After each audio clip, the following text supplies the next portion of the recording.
اول یه همچین شکلی درست میکنیم، میایم داخلش دوتا آرمار استند میذاریم. حالا دست هر کدوم از این آرمار استنده یه دونه سپر میدیم. پشت این بلاک هم یه دونه پیستون میذاریم و این پیستون رو روشن میکنیم. حالا 3 بلاک اینجا رو میکنیم و داخل اینجا هم باز دوتا آرمار استند میذاریم.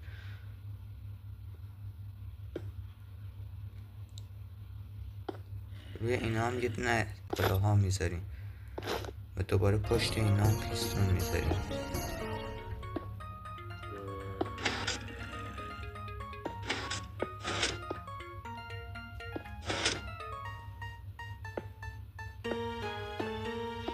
حالا یه دونه بلاک اینجا میذاریم و یه پیستون هم بالای این بلاکه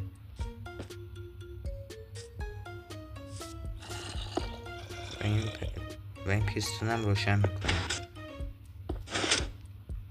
حالا یه دونه دکمه هم این بغل میذاریم و تموم.